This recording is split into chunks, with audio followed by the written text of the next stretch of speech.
Assalamualaikum students, welcome once again to Saint Public High School YouTube channel. Today we will go through another topic that is magnetic effects of current. Last lecture में हमने heating effects of current देखा है. फिर से revise करते हैं. heating effects of current क्या है? When an electric current is allowed to pass through a wire, जब भी electric current pass हम करते हैं किसी भी वायर के थ्रू, तो वो वायर में इलेक्ट्रिकल एनर्जी जो है वो कन्वर्ट होती है हीट एनर्जी में, वो हीट अप होती है. ये जो वायर हीट अप होगी ये दो चीजों पे डिपेंड करेगी कि रेजिस्टेंस कितनी है वायर की और कितना करंट फ्लो होता है उस वायर में. तो ये इंपॉर्टेंट दो चीजें हैं. वायर की रेजिस्टेंस कितनी है, हमने उससे पहले देखा कि कॉपर वायर और एल्युमिनियम वायर में copper is a better conductor, तो उसकी रेजिस्टेंस जो है वो कम है. हमने ये भी देखा कि जिस मटेरियल की रेजिस्टेंस कम है, जो कम रेजिस्ट फ्लो करेगा इलेक्ट्रॉन्स को, उसकी जो कंडक्टिविटी है वो ज्यादा है. इसीलिए वुड जो है वो इंसुलेटर है, क्योंकि वो मैक्सिमम इलेक्ट्रॉन्स को रेजिस्ट करता है, वो उनको चलने नहीं देता है, फ्लो नहीं करने देता है. ठीक है. और यहाँ पे हमने देखा कि रेजिस्टेंस जो है वायर की वो भी किन चीजों पे डिपेंड करेगी. एक तो वो नेचर ऑफ द मटेरियल किस चीज का बना हुआ है. ठीक है. नंबर सेकंड जो है थिकनेस. हम जनरली कहते हैं कि कोई भी वायर जो है 10 mm की है, 5 mm की है, depending upon the appliance which is connected to the wire, हम अकॉर्डिंगली वायर का जो है इस्तेमाल करते हैं, चूज करते हैं कि कितने mm की होनी चाहिए. ठीक है. उसके बाद जो है और एक पैरामीटर है, एक तो थिकनेस है, एक तो नेचर ऑफ द मटेरियल है, और इसके बाद जो इसमें आता है वो है लेंथ.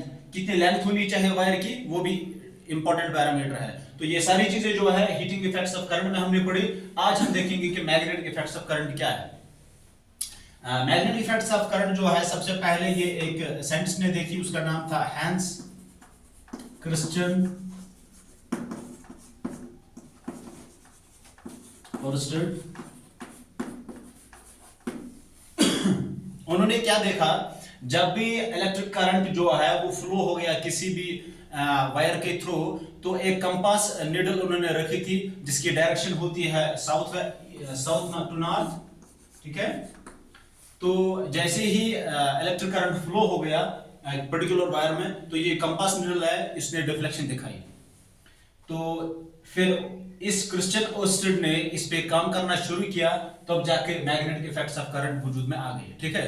तो पहले हम देखेंगे कि मैग्नेटिक इफेक्ट्स ऑफ करंट क्या है. जब भी इलेक्ट्रिक करंट हम फ्लो करते हैं किसी भी पर्टिकुलर वायर में, अगर ये वायर कॉइल की शेप में है, वाउंडेड है, इंसुलेटेड वाउंडेड है ये किसी भी आयरन नेल के ऊपर, तो ये प्रोड्यूस करता है मैग्नेटिक इफेक्ट्स ऑफ करंट. ठीक है. फॉर एग्जांपल मैं आपको ऐसे बताऊंगा. ये एक आयरन नेल है, इसके ऊपर अगर सपोज कि हमने एक वायर वाउंड किया है. ठीक है. इस वायर को दो टर्मिनल्स पे हमने कनेक्ट किया किसी भी सोर्स से, बैटरी सोर्स से. ठीक है. एक बैटरी सोर्स से कनेक्ट किया, तो इसने यहाँ पे क्या प्रोड्यूस किया, मैग्नेटिक इफेक्ट, मैग्नेटिक फील्ड इसने जनरेट किया. तो ये हम कैसे देख सकते हैं, एक सिंपल एक्टिविटी हम कर सकते हैं. हम बिल्कुल ऐसा ही एक आयरन नेल लेंगे, आयरन नेल के ऊपर हम वाउंड करेंगे कोई भी वायर.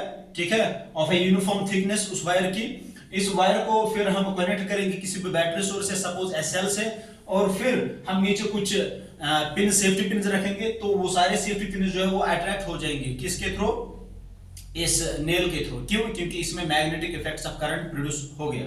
ठीक है. तो इस तरह जो है मैग्नेटिक इफेक्ट्स ऑफ करंट्स काम करते हैं. तो अब हम देखेंगे कि इलेक्ट्रोमैग्नेट क्या होता है.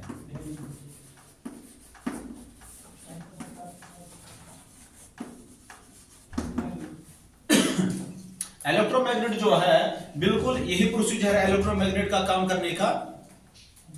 अगर हमारे पास बहुत सारा स्क्रैप पड़ा हुआ होता है, तो हम इलेक्ट्रोमैग्नेट का ही यूज करते हैं. उस इलेक्ट्रोमैग्नेट में क्या होता है, एक यूनिफॉर्म थिकनेस होती है आयरन पीस की, बहुत बड़ा मतलब आयरन पीस होता है, उसकी थिकनेस अच्छी खासी होती है. उसके ऊपर से हम लेमिनेटेड कोर रखते हैं, किसका, वायर का. उसकी भी थिकनेस यूनिफॉर्म होती है.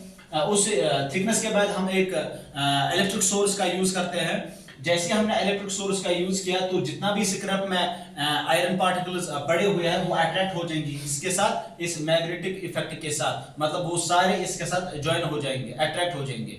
तो हम ये कह सकते हैं कि जो इलेक्ट्रोमैग्नेट है ये आर्टिफिशियल मैग्नेट है, परमानेंट मैग्नेट तो ये नहीं है।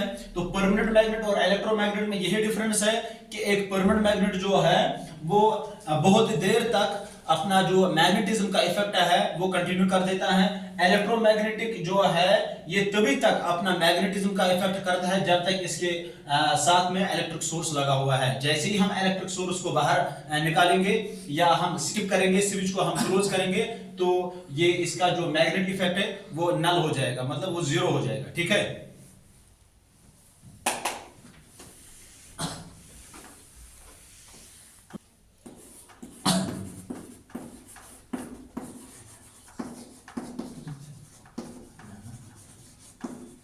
अब हम देखेंगे यूज ऑफ इलेक्ट्रोमैग्नेट। ठीक है, इलेक्ट्रोमैग्नेट कहां कहां यूज होता है। आपने देखा होगा कि जो मोटर हम यूज करते हैं, इलेक्ट्रिक मोटर, ठीक है, उसके अंदर जो है एक लैमिनेटेड कोर होता है, वायर होती है, मतलब जो भी एक आयरन पीस होता है उसके ऊपर बहुत सारे जो वाउंड्स होते हैं इलेक्ट्रिक वायर के। ये भी इलेक्ट्रिक वायर होती है, मेटल वायर होती है, लेकिन ये एक लैमिनेटेड कोर बनाती है। इस लैमिनेटेड कोर की वजह से यहाँ पे मैग्नेटिक फील्ड प्रोड्यूस होता है, और फिर ये वायर जो है कनेक्टेड होती है सर्किट के थ्रू, मतलब सप्लाई के थ्रू। जैसे ही हम एसी सोर्स इसको देते हैं तो फिर उसके बाद वो जो इलेक्ट्रिक मोटर है वो काम कर देता है मैकेनिकली, फिर वो काम कर देता है, तो जो भी वाटर सोर्स है उसको खींचता है। और दूसरी एग्जांपल जो है, आपने देखा होगा कि फैन के ब्लेड्स जो है वो मूवमेंट करते हैं, बिल्कुल ये इलेक्ट्रोमैग्नेट से ही काम करता है। ठीक है, बहुत सारे एग्जांपल्स आप घर में देखोगे। होम अप्लायंसेस, वॉशिंग मशीन जो है उसका जो शैफ्ट होता है वो घूमता है, जितने भी कपड़े हम उसमें डालते हैं वो कंटिन्यूअसली रोटेट करते हैं। ठीक है, तो अकॉर्डिंगली वो जो शैफ्ट मूव करता है बिकॉज ऑफ इलेक्ट्रोमैग्नेट। अब एक चीज यहाँ पे हम देखेंगे कि अगर हमने यहाँ पे कोई सोर्स का इस्तेमाल किया, इलेक्ट्रिक सोर्स का, ठीक है, ये पॉजिटिव टर्मिनल है, ये नेगेटिव टर्मिनल है। ठीक है, अगर हम ये उल्टा करेंगे, हम नेगेटिव यहां पे रखेंगे, पॉजिटिव नीचे रखेंगे, ठीक है, तो अकॉर्डिंगली जो डिफ्लेक्शन वो भी उल्टी हो जाएगी। आपने देखा होगा कि वॉशिंग मशीन में कभी कभी जो उसका शैफ्ट होता है वो राइट साइड क्लॉकवाइज मूव करता है, फिर एंटी क्लॉकवाइज मूव करता है। इसका मतलब ये है कि वो उसकी पोलरिटी चेंज की होती है उधर। ठीक है, और भी एग्जांपल्स हैं। रिलेज एज अ स्विच, मतलब बहुत सारे ऐसे हमारे डिजिटल डिवाइसेस है, सेमीकंडक्टर डिवाइसेस, जैसे बड़े बड़े पहले कंप्यूटर्स जो होते थे, इमनेक वगैरह, तो वहां पे रिलेज का यूज होता था। ठीक है, और electric bell, this is the most common example, जो आपके जो बुक है 7th स्टैंडर्ड की, उसमें ये एग्जांपल दी गई है। हम देखेंगे वो कैसे काम करती है। उसमें भी इलेक्ट्रोमैग्नेट का ही यूज है। इलेक्ट्रोमैग्नेट में क्या होता है, हमने कहा कि एक मतलब आयरन का एक शैफ्ट होता है, उसी आयरन शैफ्ट के ऊपर एक कॉइल, जिसको हम कह सकते हैं कि वायर बाउंड की जाती है, और उस वायर को फिर हम बैटरी सोर्स से कनेक्ट करते हैं। जितनी देर हम बैटरी सोर्स को लगा के रखेंगे तो उतनी देर तक यहाँ पे मैग्नेटिक इफेक्ट कंटिन्यू रहेगा। ठीक है, अब एक एग्जांपल है बैटरी की। You will open your page number 213 आपकी बुक का पेज नंबर आप निकालो, तो यहाँ पे इलेक्ट्रिक बेल की एग्जांपल दी गई है। स्टेप 1 में दिया गया है कि एक इलेक्ट्रिक बेल है, इसके अपैरेट्स पहले हम देखेंगे क्या क्या है। इसमें एक गोंग है, मतलब जिससे वो घंटी बजती है। एक हैमर है जो कंटिन्यूअसली उसको स्ट्राइक करता है। ठीक है, एक स्क्रू है, स्क्रू यहाँ पे कैसा काम करता है, एक स्विच जैसा काम करता है। सॉफ्ट आयरन स्ट्रिप भी है इधर। इस सॉफ्ट आयरन स्ट्रिप का क्या काम है ये भी हम देखेंगे। इलेक्ट्रोमैग्नेट कनेक्टेड है, और बैटरी और स्विच। ठीक है, तो पहला पोर्शन जो है, पहला स्टेप जो है, हम देखेंगे ये कैसे काम करता है। कौन? Electric bell. ये भी इलेक्ट्रोमैग्नेट का ही एक यूज है, इलेक्ट्रिक बेल।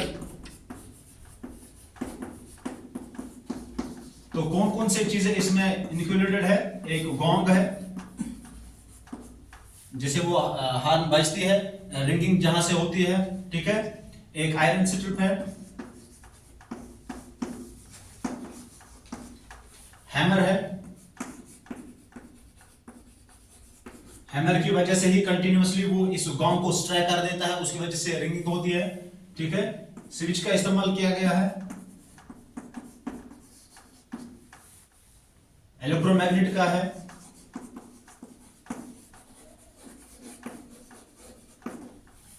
इलेक्ट्रोमैग्नेट के बाद स्विच हमने लिखा है और यहाँ पे एक स्क्रू है, ठीक है। ये चीजें इसमें लगी हुई है। हम देखते हैं कि कैसे इलेक्ट्रिक बेल काम करती है। It will be better to open your books page number 213 so that you can visualise these things on the book, ठीक है। तो जैसे ही हम स्विच को प्रेस करते हैं, स्विच को प्रेस करते ही क्या हो जाता है कि इलेक्ट्रिक सर्किट कंप्लीट होता है ना। एक स्विच कैसे काम करता है आपको पता है, मैंने लास्ट लेक्चर में ये बता दिया आपको कि जब तक स्विच ओपन है तो सर्किट क्लोज रहता है, सर्किट काम नहीं करता है, इलेक्ट्रिक करंट फ्लो नहीं रहेगा। और जैसे ही हमने इस स्विच को क्लोज किया, ठीक है, तो सर्किट कंप्लीट हो गया, अब इलेक्ट्रिक करंट फ्लो हो जाएगा, ठीक है। तो जैसे ही हम सपोज अगर हम किसी के फ्रेंड के घर जाएंगे, अगर फ्रेंड अंदर है तो हम पहले क्या करते हैं, बेल को क्लिक करते हैं, बेल को प्रेस करते हैं फिंगर से। तो एक्चुअली वहां पे होता है क्या है, जैसे ही हमने उंगली को प्रेस किया तो ये स्विच क्लोज हो जाता है, तो सर्किट कंप्लीट होता है। इस सर्किट के बाद क्या हो जाता है, यहाँ पे जो हमने बताया कि सॉफ्ट आयरन स्ट्रिप जो है वो किसके साथ लगती है, इलेक्ट्रोमैग्नेट के साथ। जैसे ही हमने स्विच को प्रेस किया तो आयरन स्ट्रिप जो है वो इलेक्ट्रोमैग्नेट को टच करती है। इलेक्ट्रोमैग्नेट ने जब आयरन स्ट्रिप को टच किया, उसकी वजह से क्या हो जाएगा, ये जो हैमर है ये इसी आयरन स्ट्रिप के साथ कनेक्टेड होता है। तो जैसे हमने स्विच को प्रेस किया, आयरन स्ट्रिप इलेक्ट्रोमैग्नेट के साथ में आ जाएगी, तो इसने यहाँ पे इलेक्ट्रोमैग्नेटिक फील्ड प्रोड्यूस किया। इलेक्ट्रोमैग्नेटिक फील्ड प्रोड्यूस करने के साथ साथ जो हैमर इसके साथ कनेक्टेड है, ये हैमर कंटिन्यूअसली टच करेगा ग्राउंड को, तो हॉर्न जाएगी, ठीक है। अब अगर हम हाथ को रिलीज करेंगे, उंगली को, फिंगर को अगर हम रिलीज करेंगे, तो ये जो सारा सर्किट है ये बिगड़ जाएगा। बिगड़ने का मतलब क्या है कि ये ओपन रहेगा। अब यहाँ पे जो इलेक्ट्रोमैग्नेट ये काम नहीं करेगा, क्योंकि मैग्नेटिक फील्ड यहाँ पे प्रोड्यूस नहीं होगी। आयरन स्ट्रिप जो है वो कनेक्ट नहीं रहेगी किसके साथ, इलेक्ट्रोमैग्नेट के साथ।